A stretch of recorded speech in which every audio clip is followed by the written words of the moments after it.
And we are going to continue with our chivalry talk. Dr. Mac Riley over there. Yes, sir.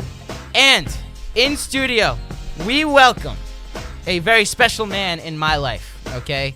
A very special man in Mark's life.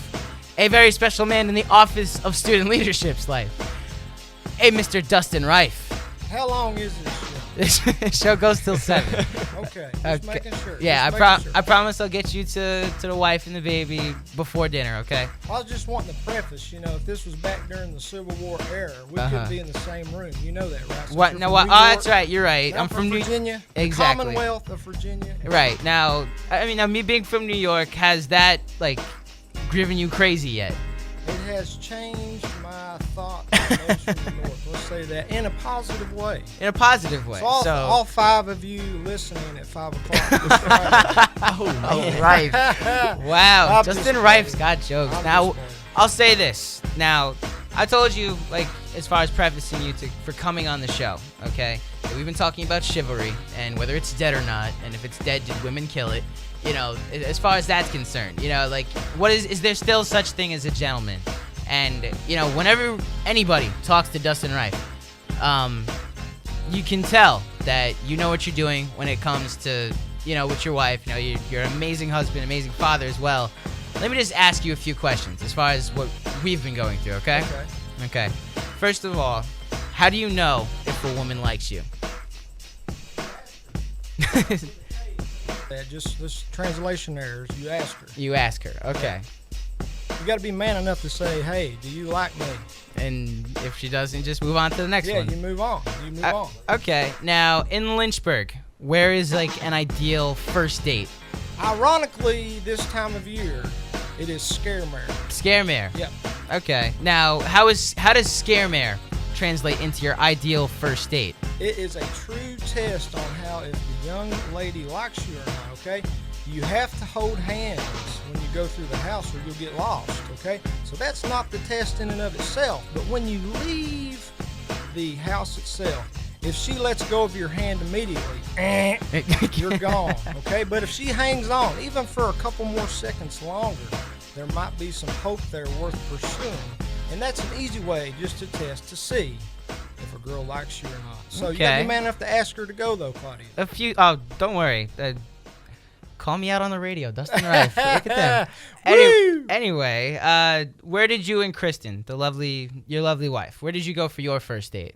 Well, that is a big debate, and she's listening on the radio right now. She's probably screaming to the top of her lungs that it was the Drowsy Poet, but I say it was Bull Bucking in Boonesboro.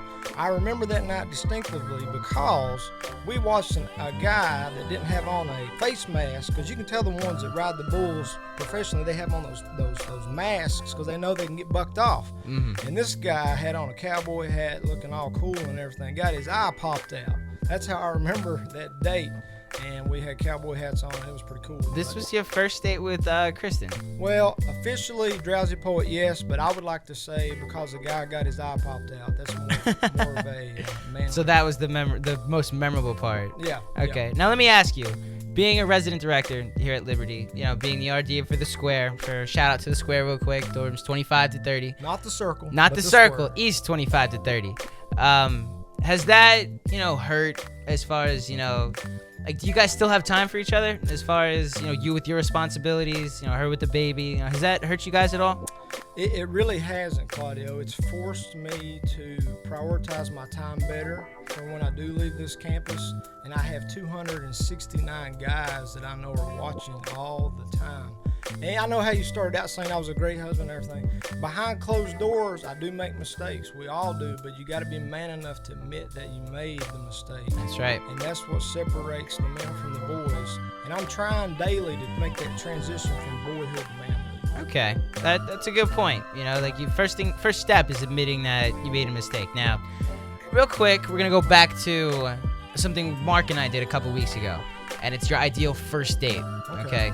Now, we did your top 10 tips for a first date. The number one was remember that it is the first date, that you don't propose at the end of the night. Any tips you have? Anything you would give for outside of Scaremare, next weekend?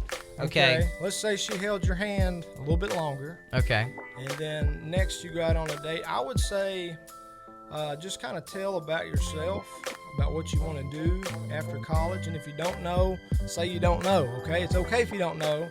That's why there's undergrad classes. It's normal. Most students I talk to, they don't have a clue, and that's okay. But yet, there has to be a point that you do make a commitment. And so just talking about each other and listening, and definitely don't try to hold her hand or anything like that, because that's too quick from Scare Mary. That was an atmosphere where you had to. Right. So. Okay, that was number 2, by the way, is listen. Okay. Especially for guys. That's where this has basically been focused. We're trying to make sure that there are still men out there that can be gentlemen, Yeah, and I'm still trying to figure out to listen better myself. My wife and I should be the first one to tell you sometimes I don't listen.